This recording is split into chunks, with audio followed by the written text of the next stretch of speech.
Salut à tous, Sutsuki, on se retrouve aujourd'hui pour un nouvel update crypto actu. Dans l'update précédent, on avait parlé du The Merge de l'Ethereum et le report de la date de la fusion, de la suite de l'histoire de Tornado Cash et du piratage qu'il y a eu sur Curve Finance. Et pour aujourd'hui, si tu veux, en description, tu peux retrouver le sommaire pour savoir de quel sujet on va discuter. Et juste avant de commencer, comme d'habitude, en description, tu peux retrouver plusieurs liens affiliés, comme par exemple celui de Nexo où en déposant 100$, alors par la suite, tu vas gagner 25$.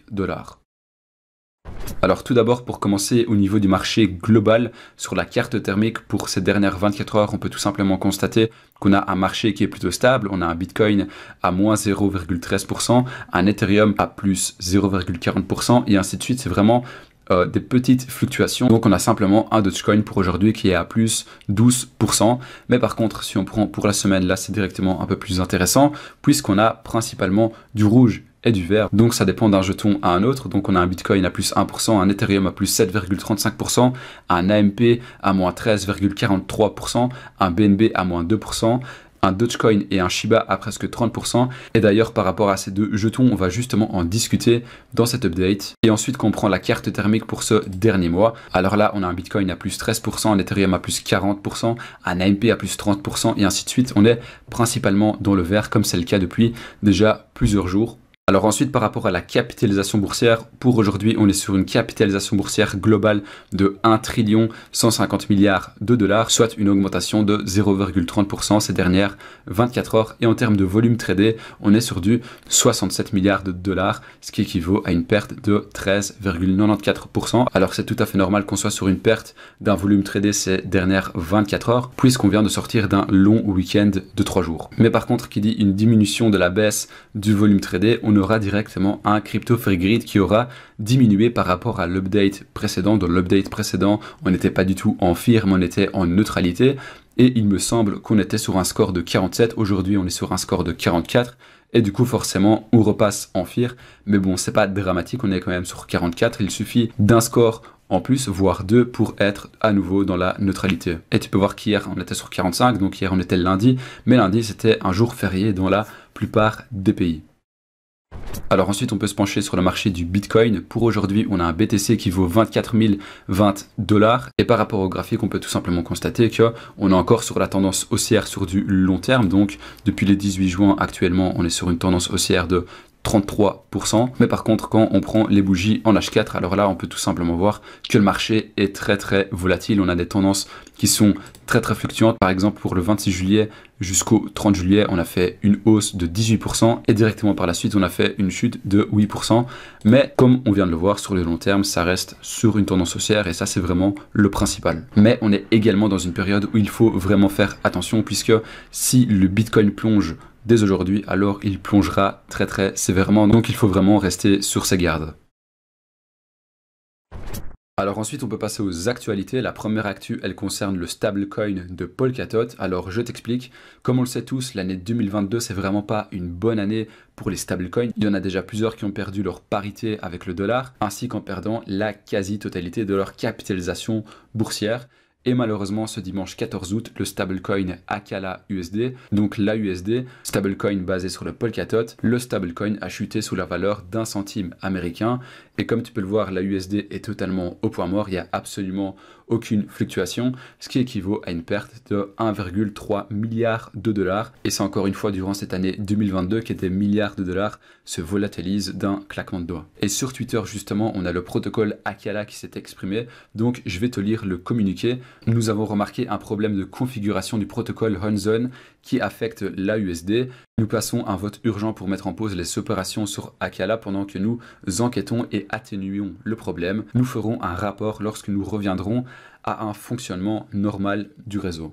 Nous avons identifié le problème comme étant une mauvaise configuration de la pool de liquidité IBTC AUSD qui a entraîné la frappe par erreur d'une quantité importante d'AUSD. En gros, pour être clair, Akala confirme à 100% qu'il y a eu une erreur et que ça a entraîné un sorte de bug, chose qui a frappé la quasi-totalité des AUSD, voire carrément la totalité des AUSD, puisque quand on voit le graphique de l'AUSD, on peut tout simplement se dire qu'il n'y a plus aucune capitalisation sur ce jeton.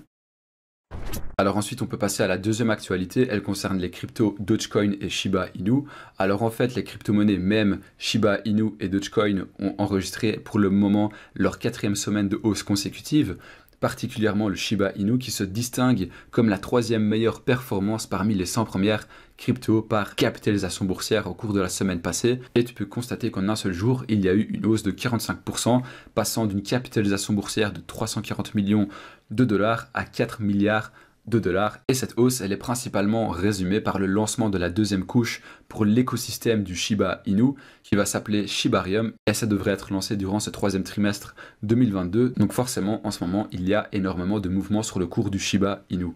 Et parallèlement, la semaine précédente a marqué la 4e semaine de hausse consécutive pour le Doge, ce qui équivaut à une hausse de 35% en seulement 4 semaines. Alors malgré que les trajectoires des cryptos mêmes soient toujours difficiles à expliquer et toujours difficiles à comprendre, la raison la plus probable à cette hausse vient certainement de l'enthousiasme autour de son utilisation comme un moyen de paiement auprès de la société Boring Company qui vient d'ouvrir ses portes à Las Vegas. Et cette société, elle appartient tout simplement à Elon Musk.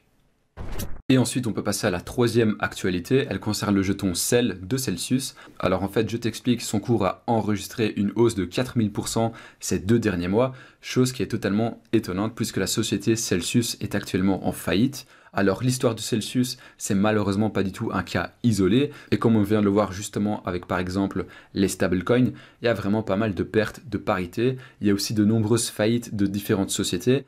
Mais l'histoire de Celsius, ça reste quand même un cas majeur car c'est un cas qui a été très médiatisé. Et malgré que l'histoire de Celsius soit très triste, de l'autre côté, le cours du jeton CEL n'arrête pas de monter, chose qui est très contradictoire entre le jeton CEL et l'état de la société Celsius. Et j'ai justement pu trouver un tweet qui est assez intéressant par rapport à ça et qui résume tout à fait la situation, alors je te le lis. Ce marché ne cessera jamais de me surprendre. CEL, un actif totalement manipulé qui a augmenté de 4600% en 2 mois. En bref, une crypto-monnaie que vous devez absolument éviter.